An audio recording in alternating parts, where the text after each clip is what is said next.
எல்லாருக்கும் வணக்கம். நான் ஹரிஷ் மாறன். டைம் டிராவல் பண்றது இந்த காலத்துல சாத்தியமில்லாத ஒண்ணா இருக்கு. டைம் டிராவல் பண்ண முடியுமான்னு கேட்டீங்கன்னா முடியும். ஆனா அது எல்லாமே தியரிஸ்ல மட்டும்தான் இருக்கு. இன்னும் யாரும் அதை செயல்படுத்தினது இல்லை. சுமார் 500 வருஷத்துக்கு முன்னாடி மக்கள் எல்லாரும் வானத்துல பறந்து ஒரு இடத்துல இருந்து இன்னொரு இடத்துக்கு போவாங்க. இருந்த இடத்துல இருந்து எங்க யார் இருந்தாலும் அவங்கள தொடர்பு கொண்டு ரகசியமா பேசுவாங்க.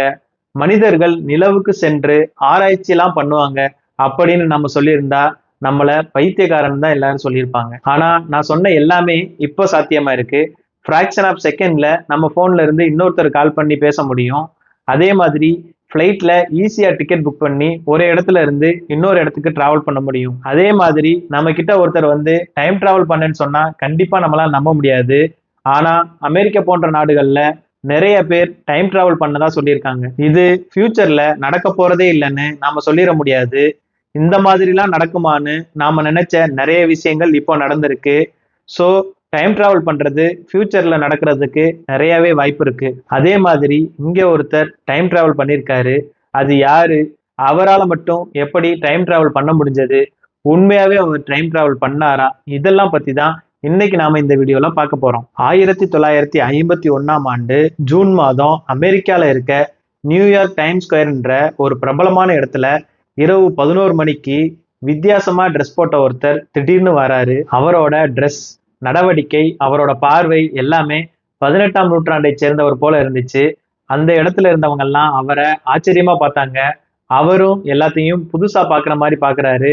ரோட்ல கிரீன் சிக்னல் இருந்ததை கவனிக்காம ரோட கிராஸ் பண்றாரு. அப்போ அங்க வேகமா வந்த ஒரு டாக்ஸி அவர் மேல மோதி தூக்கி வீசப்பட்டு அந்த இடத்திலேயே அவர் இறந்தும் போயிடுறாரு. இது ஒரு சாதாரண விபத்தா இருக்குன்னு நினைச்சுதான் போலீஸ் அவரோட உடலை மருத்துவ பரிசோதனைக்கு அனுப்புனாங்க. ஆனா விசாரணை தொடங்கினதுக்கு அப்புறம் தான் இந்த மரணம் சாதாரணமானது இல்லைன்னு அவங்க உணர்ந்தாங்க. அவர் யாருன்னு தெரிஞ்சுக்க அவர் ட்ரெஸ்ல சர்ச் பண்ணாங்க. அவர் ட்ரெஸ்ல இருந்த பொருட்கள் எல்லாமே 18ஆம் நூற்றாண்டை சேர்ந்த பொருட்கள் போல இருந்துச்சு. அந்த ட்ரெஸ்ல ஒரு பழைய குதிரை, விற்பனை ரசீது, அப்புறம் பார்பர் சலூனுக்கான ஒரு டோக்கன், அதுவும் அந்த டோக்கன் காப்பர்ல செய்யப்பட்டிருந்துச்சு. அப்புறம் $70 மதிப்பிலான பழைய ரூபாய் நோட்டு, 1876 எழுதப்பட்ட ஒரு கடிதம், அப்புறம் ஒரு விசிட்டிங் கார்டு இருந்துச்சு. அந்த விசிட்டிங் கார்டுல ரூடால்ஃப் ஃபென்ஸ் 5th அவென்யூன்னு எழுதப்பட்டிருந்துச்சு. இதுல ஆச்சரியம் என்னன்னா இந்த பொருட்கள் எல்லாமே பழைய காலத்துல யூஸ் பண்ணதுதான். ஆனா பாக்குறதுக்கு புதுசு போலவே இருந்துச்சு. அந்த பொருட்கள்ல கொஞ்சம் கூட தூசி படாம சுத்தமா இருந்துச்சு. இந்த ஆக்சிடென்ட் கேஸ போலீஸ் அதிகாரியான கேப்டன் ஹியூபர்ட் தான் விசாரிச்சாரு. இந்த மர்ம நபரை பத்தி விசாரிக்க தொடங்கினாரு. ஃபர்ஸ்ட் சலூன் இருக்க அட்ரஸை விசாரிச்சாரு. பல பேர்கிட்ட விசாரிச்சும் அவரால அந்த சலூன் இருக்க அட்ரஸை கண்டுபிடிக்கவே முடியல. உடனே அந்த விசிட்டிங் கார்டுல இருக்க அட்ரஸ்க்கு போனாரு. அந்த அட்ரஸ்ல இப்போ ஒரு பிரைவேட் ஆபீஸ் தான் இருந்துச்சு. அந்த ஆபீஸ்லயும் ரூடால்ஃப் ஃபென்ஸ்னு யாரையும் தெரியாதுன்னு சொல்லிட்டாங்க. அப்போதான் அவருக்கு ஒரு யோசனை வந்துச்சு. நாம ஏன் டெலிபோன் டைரியில தேடக்கூடாதுன்னு. உடனே டெலிபோன் டைரியில தேடி பாக்குறாரு. அதுல ரூடால்ஃப் வென்ஸ் ஜூனியர்னு ஒரு நேம் இருந்துச்சு. சோ 2 பேருக்கும் ஏதாவது சம்பந்தம் இருக்குன்னு நினைச்சு அந்த அட்ரஸ்க்கு போகலான்னு முடிவு பண்ணாரு. அந்த அட்ரஸ்ல போய் விசாரிக்கும் போதுதான் அந்த வீட்டுல 1939 வரைக்கும் ரூடால்ஃப் ஃபென்ஸ் ஜூனியர்னு ஒருத்தர் இருந்ததாகவும் அவர் இப்போ இறந்துட்டதாகவும் அவரோட ஒய்ஃப் புளோரிடான்னு ஒரு பிளேஸ்ல இப்போ இருக்கிறதாகவும் சொல்லியிருக்காங்க. கேப்டன் ஹியூபர்ட் ருடால்ஃப் ஜூனியரோட ஒய்ஃபை தேடி அங்க போய் அவங்ககிட்ட விசாரிக்கும் போதுதான் அவருக்கு மிகப்பெரிய அதிர்ச்சி காத்துட்டு இருந்தது. ரூடால்ஃப் ஜூனியரோட தந்தைனும் அவரு தன்னோட 29வது வயசுல, அதாவது 1987ஆம் ஆண்டு வாக்கிங் போகும்போது காணாமல் போய்விட்டதாகவும் அதுக்கப்புறம் யாருமே அவரை பார்க்கலன்னு சொல்லியிருக்காங்க. இதை கேட்டு அதிர்ச்சி அடைஞ்ச கேப்டன் ஹியூபர்ட்டுக்கு சந்தேகம் வந்துச்சு. 1951ல ஆக்சிடென்ட்ல இறந்தவர் 18ஆம் நூற்றாண்டை சேர்ந்தவர் போலவே ட்ரெஸ் போட்டிருக்காரு. அதுவும் அவர்கிட்ட இருந்து மீட்கப்பட்ட பொருட்கள் எல்லாமே 1870களில் பயன்படுத்திய பொருட்கள் போலவே இருந்துச்சு. இதனால சந்தேகப்பட்ட அவரு 1870ல அவரு காணாமல் போனப்போ கொடுக்கப்பட்ட கம்ப்ளைண்ட்டை தூசி தட்டி எடுத்து பார்த்தாரு. அதுல ரூடால்ஃப் ஜூனியரோட ஒய்ஃப் சொன்னது மிகவும் சரியா இருந்துச்சு.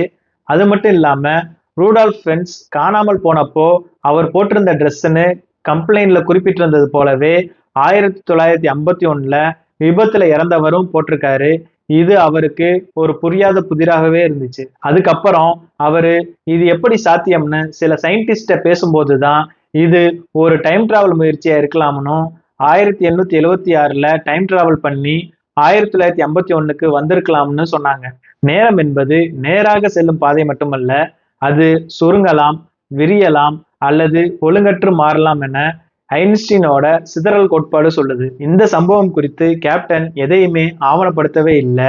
மத்தவங்க கிட்ட தன்னோட அனுபவத்தை சொல்லும்போது மட்டும்தான் இந்த மாதிரிலாம் நடந்திருக்குன்னு சொல்லியிருக்காரு. பல பேருக்கு இது எப்படி சாத்தியம், டைம் டிராவல்லாம் எப்படி பண்ண முடியும்னு பல சந்தேகங்களை எழுப்பியிருக்கு. இந்த சம்பவம் அதே வருஷத்துல ஒரு பத்திரிகையில செய்தியா வந்துச்சு. அப்போ இருந்த காலகட்டத்துல யாருமே அது மேல பெருசா கவனம் செலுத்தல. 1972ஆம் ஆண்டு ஸ்ட்ரேஞ்ச் பட் ட்ரூன்ற ஒரு புக்ல இந்த சம்பவம் ஒரு உண்மை சம்பவமா விவரிக்கப்பட்டிருந்துச்சு. அதுக்கப்புறம் தான் இது உலகம் ஃபுல்லா பரவ தொடங்குனுச்சு. சிலர் இத ஜாக் ஃபன்னி எழுதின டைம் அண்ட் அகைன்ற நாவலை போல இருக்குன்னு சொல்லியிருக்காங்க. ஆனா ஜாக் ஃபன்னி குறிப்பிட்ட அந்த நாவலை 1951ஆம் ஆண்டு செப்டம்பர் மாதம் தான் வெளியிட்டிருக்காரு. ஆனா 1951ஆம் ஆண்டு ஏப்ரல் மாதமே இது குறித்து நியூஸ்ல வந்திருக்கு. அதனால இந்த நியூஸ் தான் ஜாக் ஃபென்னியோட கற்பனை நாவலுக்கு அடிப்படையா இருந்திருக்கலாம்னு சிலர் சொல்றாங்க. இந்த சம்பவம் நடந்து 70 ஆண்டுகள் ஆயிருச்சு. ஆனா இன்னும் இது உண்மையா நடந்துச்சான்னு யாருக்கும் தெரியல. ஒரு நாள் நம்ம யாராவது டைம் டிராவல் பண்ற மெஷினை கண்டுபிடிச்சு டைம் டிராவல் பண்ணாதான் இதெல்லாம் எப்படி சாத்தியம்னு நம்மளால தெரிஞ்சுக்க முடியும். அது வரைக்கும் இது ஒரு புரியாத புதிராகவே இருக்கும். மீண்டும் இன்னொரு வீடியோல உங்களும் சந்திக்கிறேன். See you.